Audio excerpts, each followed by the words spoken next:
Right. Comparative financial statement, ठीक है, balance sheet हो या इनकम स्टेटमेंट हो, कंपैरेटिव कंपैरेटिव फाइनेंशियल स्टेटमेंट मतलब कंपैरिजन करना, यार नाम से ही मालूम पड़ता है कंपैरिजन। क्या करना? कंपैरिजन। अभी लास्ट ईयर आपका सेल्स था समझो 1 लाख, और इस ईयर में आपका सेल्स हो गया 2 लाख, तो कंपैरिजन करो, कंपैरिजन करो और देख लो कितना परसेंट इंक्रीज हुआ। तो देख रहे हो ना इंक्रीज कितना हुआ आपका, है कि नहीं? 100% इंक्रीज हो गया, बराबर है कि नहीं? क्लियर हुआ कि नहीं हुआ? यस, बराबर है। 200%, कितना? 100%, नॉट 200, ठीक है। सो कंपैरेटिव फाइनेंशियल स्टेटमेंट मतलब यहां हम लोग कंपैरिजन करते बेटा, नॉर्मल सी बात है। तो देखो, comparative financial statement are prepared for the purpose of what? For the purpose of what? Interfirm comparison. आपको क्या मिलेगा? पहला इंटरफर्म। इंटरफर्म मतलब क्या होता है? नाम से मालूम पड़ता है कि कंपैरिजन बिटवीन टू फर्म्स, दो फर्म के बीच में कंपैरिजन करना मतलब इंटरफर्म कंपैरिजन। टाटा का क्या सेल्स है, रेवेन्यू कितना है, रिलायंस का कितना रेवेन्यू, कंपेयर कर रहे हो, बराबर है। दो बिजनेस के बीच में कंपैरिजन कर रहे हो, दो कंपनीज के बीच में कंपेयर कर रहे हो, दो फर्म के बीच में कंपेयर कर रहे हो, that is what inter-firm. Inter inter inter मतलब पता है ना, दो फर्म या जो भी है, दो कंपनीज उनके बीच में। इंट्रा नहीं है, इंट्रा मतलब with in same same company, intra नहीं, इंटर फर्म। जैसा आपने सुना होगा जीएसटी में इंटर स्टेट, इंटर स्टेट मतलब बिटवीन टू स्टेट, इंट्रा मतलब विद इन सेम स्टेट, ठीक है, तो याद रखो। हाँ, शेयर मार्केट में भी सुना है इंट्राडे, इंट्राडे मतलब सेम डे पे खरीदो बेचो ट्रेडिंग करो, दैट इज इंट्रा, इंट्राडे, ठीक है। तो इंटर फर्म मतलब कंपैरिजन बिटवीन टू फर्म्स और टू इंडस्ट्री, टू कंपनीज, ठीक है।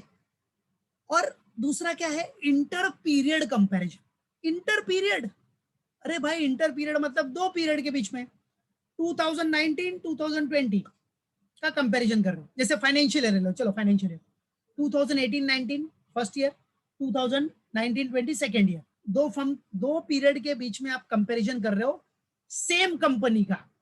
क्या? सेम कंपनी का। समझो रिलायंस का आप कंपैरिजन कर रहे हो रेवेन्यू का, सेल्स का, क्या सेल्स है, बराबर है 2018-19 का, और 2019-20 में क्या है, राइट? मालूम पड़ा कि नहीं? टाटा का आप कंपैरिजन कर रहे हो, समझो 2019-20 को कंपैरिजन कर रहे हो किससे? 2020-21 से।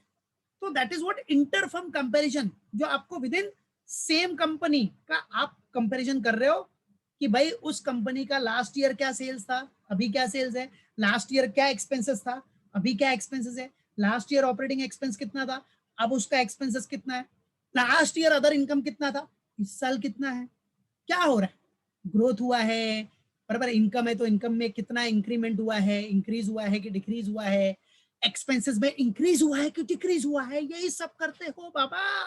That is what inter period comparison. Inter period what? Comparison, comparison between two period, समझा? So a comparative like see, financial statement का ही कंपैरिजन करोगे ना यार, और किसका करोगे? So a comparative balance sheet shows what? The changes in the components of assets and liabilities at a glance.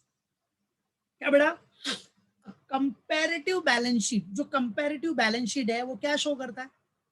Changes in the components of what? Assets and liabilities. Assets and liabilities के components में कितना change हुआ है, बराबर है, वो आपको at a glance में मालूम पड़ेगा ना। तो वो कंपैरेटिव बैलेंस शीट से मालूम पड़ेगा कितना असेट्स और लाइबिलिटीज में क्या चेंज है, कितना असेट्स इंक्रीज हुआ है as compare to last year, liabilities में क्या इंक्रीज है या डिक्रीज है, व्हाटएवर, वो आपको एट अ ग्लांस में मालूम पड़ जाएगा। That is what? Comparative balance sheet. यही है कंपैरेटिव, यही है बच्चा कंपैरेटिव। अभी प्रैक्टिकल करोगे तो मालूम पड़ेगा, ठीक है। वैसे ही आपका कंपैरेटिव इनकम स्टेटमेंट है, क्या है? Comparative income statement. Income statement में भी वही सेम कि it shows what? Trend of changes in sales, gross profit, operating profit, net profit, या इनकम स्टेटमेंट से आप जो भी एक्सपेंसेस है उसका भी देख सकते हो कितना इंक्रीज हुआ है कितना डिक्रीज हुआ है। सिर्फ प्रॉफिट्स की बात नहीं, एक्सपेंसेस भी देख सकते हो, एक्सपेंसेस में क्या इंक्रीज है, कितना परसेंट इंक्रीज है, कितना परसेंट डिक्रीज है, सब देख सकते हैं रे बाबा। It's very simple. So comparative balance sheet हो या कंपैरेटिव इनकम स्टेटमेंट हो, आप कंपैरेटिव फाइनेंशियल स्टेटमेंट बना के आप एनालिसिस कर सकते हो कि कितना इंक्रीज हो रहा है, कितना डिक्रीज हो रहा है बैलेंस शीट के.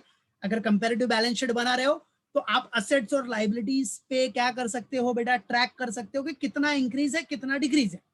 इनकम स्टेटमेंट के थ्रू आप प्रॉफिट्स या लॉस जो भी है, एक्सपेंसेस है, उसका ट्रैक कर सकते हो, ट्रैक रिकॉर्ड रख सकते हो कि भाई लास्ट ईयर कितना था, अभी कितना है, इंक्रीज हुआ है कि डिक्रीज हुआ है, एवरीथिंग यार बाबा, everything.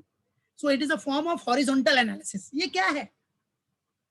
It's a form of horizontal analysis यार, बराबर है. तो इसको आप बोल सकते हो, ये जो कंपैरेटिव है ना बेटा, वो हॉरिजॉन्टल एनालिसिस का एक फॉर्म है. करोगे सम तो मालूम पड़ेगा, हॉरिजॉन्टल एनालिसिस. ठीक है, डायरेक्टली दिख रहा है. जैसे ये फर्स्ट ईयर है 2019, 2019-20, 2020-21, तो इधर 1 लाख है, इधर 2 लाख. तो हॉरिजॉन्टली एनालिसिस कर रहे हो आप कि भाई कितना इंक्रीज हो रहा है. 1 लाख से इंक्रीज हुआ तो उसका परसेंटेज निकाल लो. 1 लाख से इंक्रीज हुआ मतलब क्या, 100% इंक्रीज हुआ ना बेटा. तो ये it is what, it's a form of horizontal analysis. ज्यादा करके ऑब्जेक्टिव्स में आता है, याद रखो, बराबर है. इट हेल्प्स टू डिटरमाइन, ये क्या करता है बेटा, comparative financial statement, it helps to determine the long term and short term solvency position of the firm. ये हेल्प करेगा to determine what, long term and short term solvency position. Solvency position अपने को मालूम पड़ेगी कि अपनी company की solvency position क्या है, बराबर है. लिक्विडिटी सॉल्वेंसी पोजीशन क्या है अपने कंपनी की, whether it is long term या short term. So याद रखना, comparative financial statement helps to determine what yes, to determine long term and short term solvency position. अब रेवेन्यू आपका ग्रो हो रहा है, सेल्स आपका बढ़ रहा है, तो मतलब आपका बिजनेस, आपके बिजनेस की सॉल्वेंसी पोजीशन अच्छी होगी. सॉल्वेंट बिजनेस है, रेवेन्यू ग्रो हो रहा है, असेट्स ग्रो हो रहा है, प्रॉपर्टीज आपकी बढ़ रही है, लाइबिलिटीज कम है, तो नॉर्मल सी बात है ना, आपका बिजनेस सॉल्वेंट है ना.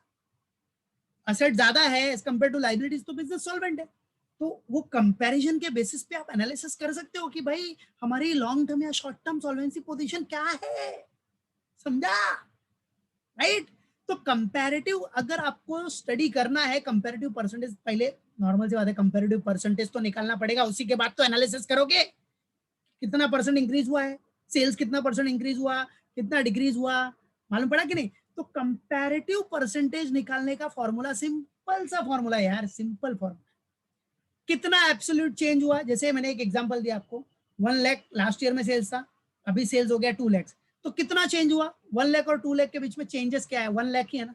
1 लाख से 2 लाख हुआ तो कितना चेंज हुआ, 1 lakh divide by base year amount कितना है, बेस क्या है अपना, बेस मतलब फर्स्ट ईयर, वो कितना है 1 लाख.